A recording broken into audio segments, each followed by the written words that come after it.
like a roller coaster. It is. Yeah. Oh, hopefully.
to let me by. Yeah. Right, and then instead of letting go.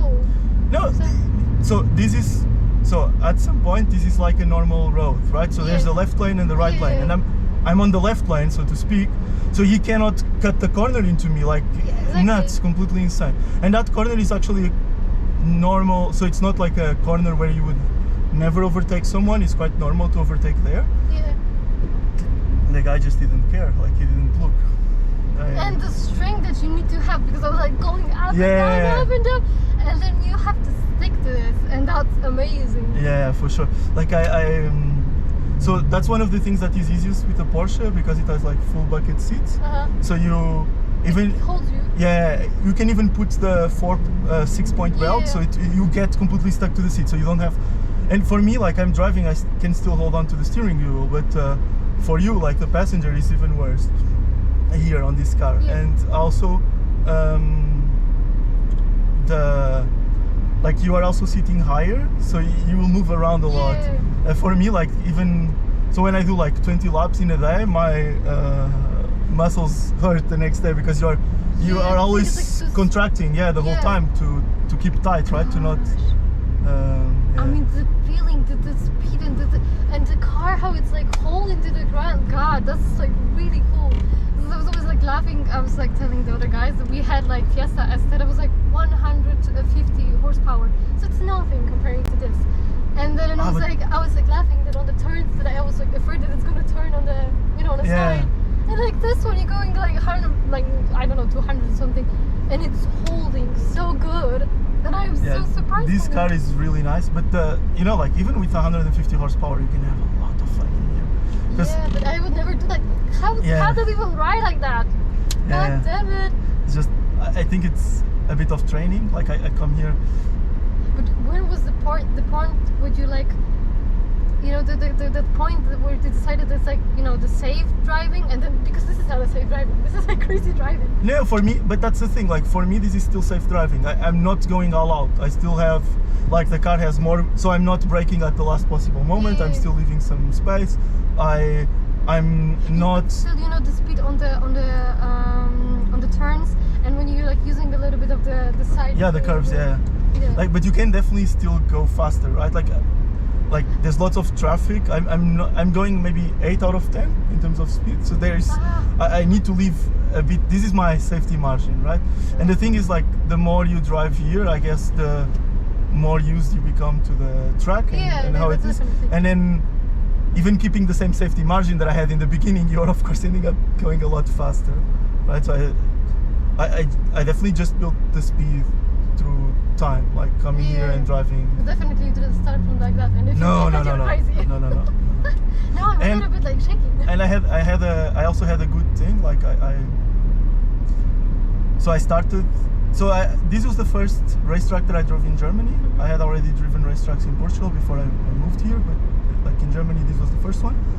But there, at the time, I was very slow. Like I was really like just chilling, like just going around basically. And then when I bought the Porsche, I started driving Hockenheimring, which is where the Formula One used to be in Germany. But it's a normal, let's call it GP track, so it's very wide. It's maybe wider than this, right? So there's a lot of space. So if something goes wrong, like you have a lot of space for it to go wrong. It's not like here you see it's track, grass, wall. Like there, because it's a Formula One FIA certified track, it's like track, lots of steel tarmac as like an escape area, like so there's this lots of space for things to go around. And I started driving the Porsche there a lot. So I got, there's also this, so even if you don't know the track, there is this getting used to driving on track, like how much can the car brake, how they behave when you are on the limit. Like this I all learned in Hockenheim, which is a much safer environment. And then so when I started coming here again, like regularly, like 40-50 times a year, so in my first year with this car, like 2021, I drove maybe 50 laps. But I was already so much more familiar with how the cars feel on the racetrack that this felt a lot more natural to me. And then it's been laps, more laps. Like 2 years ago I did around 100, last year the same. This year, I don't know, I'm at closing to 30, I believe, laps. So then, of course, the experience builds up. Yeah, of course. But I mean, I do nothing compared to some people that come here. Like they do maybe 30 laps in one day, right? And they do maybe 1,000 laps in a year. It's insane. Like they live with us, exactly. Yeah, exactly. But still, it doesn't change the fact that it's like it's not so easy, and you're like, I don't know how people can drive like that. This is so. I enjoy it. I was in Portugal also, like for Easter, and I went on a racetrack event there also. So I enjoy this. And of course there, like, it's not my home racetrack, so I don't know it that well. I'm fast, like I'm competitive-ish fast, but a guy that knows the track can easily take 1 or 2 seconds out of what I drive. Yeah. But you never wanted to try like for professional? I'm too old, that's the problem. Too old? You think so? That is a problem? Yeah, I mean, if you want to go into some amateur category, you can definitely do it with this age. But if you want to be because the problem is, like, you think like, okay, race drivers earn a lot of money. Yeah. Well, you earn a lot of money if you're a proper professional, and to get there, it's really expensive. Like, it's like, for example, here in Nürburgring they have they now changed the name, so there's ours used to be, and I think they now changed the name a bit, but there's 2 racing categories, RCN and VLN.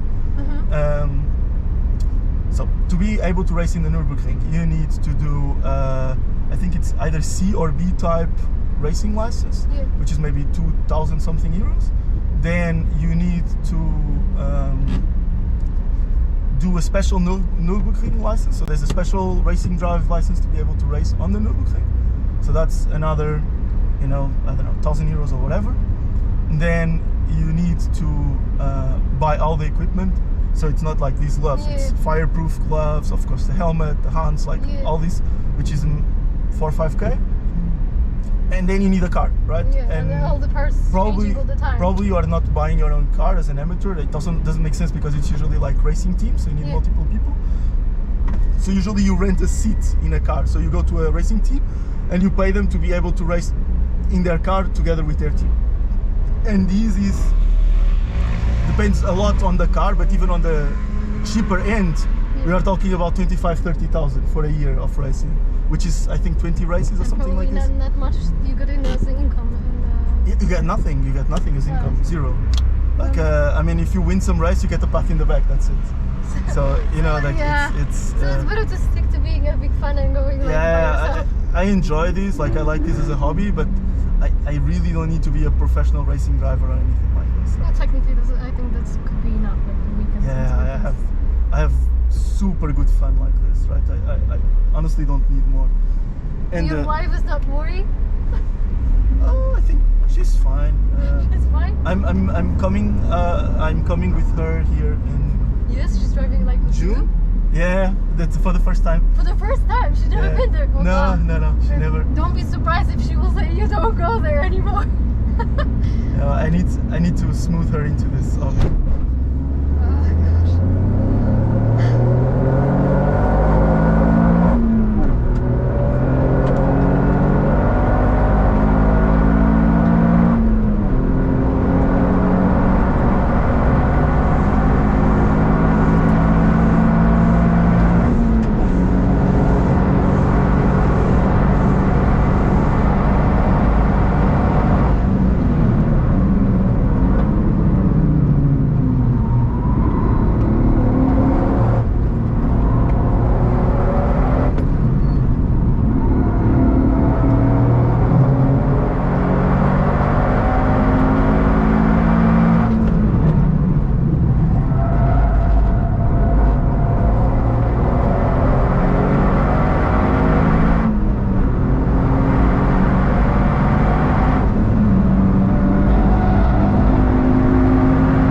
Like there's a trick, like I should have told you. You can pull your seat belt really tightened on your lap, and then you stay a bit. I mean, it helps a tiny bit, right? It's not the killer difference, but it it's a helps. little bit. So this one is like the jumps, and when you like go here, the up like off speed because it's just like a little bit. Yeah, there is a very fast part, and it's not a lot of jumps, but it has a lot of changes in camber. And I don't know if you saw, there was some marks on the side. Like there was a guy that landed on the grass, and then it's like a very high speed accident. It's really bad. Yeah. Because you lose you lose the traction, and if you don't land with your car straight, if it's a bit sideways, then it will just go. I got the point. Yeah, no, but it's like cool. It's really cool. But now it was like there wasn't like so many cars in front of us, so I was a little bit more safer. Because I really don't trust those people at all. Like, I mean, they are probably really good drivers like you are, but it still doesn't change that you're not exactly sure what they're gonna do. What they're gonna do, But still, it's like, and it's the second time. I was like, oh, pretty not so bad. Yeah, now I might not need to feel afraid for my life. I can enjoy a bit more. Yeah. You need to show your wife like not only once, but it needs to go like 2 times or more. Then she will be like more with this. Into it, Yeah, because it's getting like way much better after like. Yeah, you get used to it. Yeah, a little bit, but I could never like drive like that. But like sitting next to you, it's like almost fine. This is a really cool one, But I really have no idea when is like the moment where you like push yourself so that you're going like that. 'Cause it's like you build up to it like that. That's also the problem. Like lots of accidents today that I saw were clearly like.